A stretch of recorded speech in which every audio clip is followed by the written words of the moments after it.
Anciens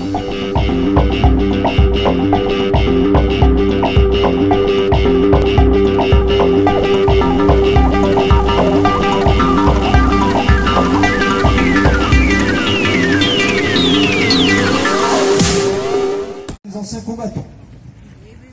Merci, et je tiens à remercier le PRCF pour avoir organisé brillamment cette manifestation qui est absolument indispensable.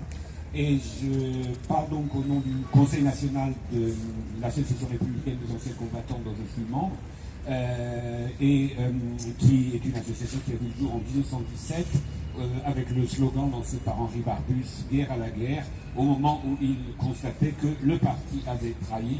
Et c'est cette décision qui va amener plus tard au congrès de Tours. Et la suite des événements, c'est que la RAC a toujours, et jusqu'à aujourd'hui, contrairement à d'autres, elle est restée fidèle aux principes fondateurs qu'elle a adoptés en 1917, qui est guerre à la guerre et guerre au fascisme. Et donc je vais vous lire la déclaration de la RAC, un vote dangereux au Parlement européen qui manipule l'histoire et la mémoire. Le Parlement européen a adopté avec 535 voix contre 66 et 52 abstentions le 19 septembre 2019 une résolution sur l'importance de la mémoire européenne pour l'avenir de l'Europe. Cette résolution est grave et abjecte. Elle constitue l'aboutissement de la stratégie de révisionnisme historique prônée par l'Union européenne. Ce texte assimile fascisme et communisme. Il explique que l'origine de la Seconde Guerre mondiale serait le pacte germano-soviétique. Non, le pacte germano-soviétique n'est pas la cause de la Seconde Guerre mondiale. Les causes de la Seconde Guerre mondiale doivent être recherchées dans la complicité silencieuse qui a permis le développement du fascisme et du national-socialisme contre le mouvement ouvrier. La collusion des grands monopoles allemands avec Hitler. Elles sont à chercher dans le silence assourdissant qui a conduit les États d'Europe à abandonner l'Espagne républicaine aux mains du fascisme. Dans la lâcheté qui a conduit aux accords de Munich le 28 septembre 1938, entre Daladier, Chamberlain, Hitler et Mussolini. Cette résolution cherche à effacer la contribution décisive des communistes et des peuples de l'Union soviétique à la défaite du fascisme nazi.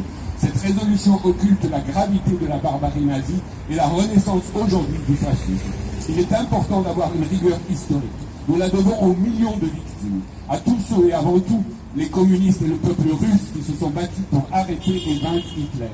Même de mettre sur le même plan en les assimilant fascisme, nazisme, stalinisme et communisme est une grossière simplification de la réalité. Le fascisme a favorisé et mis en avant il a été le moyen trouvé par les capitalistes pour écraser les mouvements révolutionnaires des années 30 et sauver leur système. Le fascisme est la créature du capitalisme, le moyen de repartage entre impérialistes du monde dans la guerre la plus violente de l'histoire. Les communistes, au contraire, dans chaque pays d'Europe, ont organisé et animé une résistance héroïque contre le fascisme. Ils ont pu le faire grâce au large soutien populaire dont ils disposaient.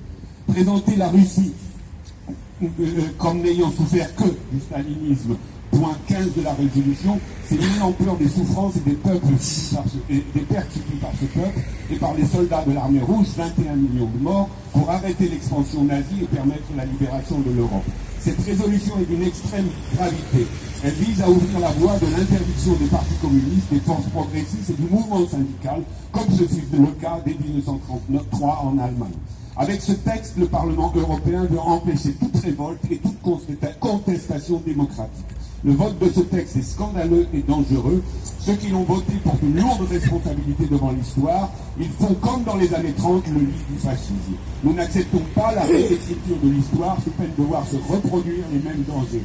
Réfléchir au passé pour construire le présent implique d'avoir le courage et l'intelligence de regarder l'histoire de chaque peuple.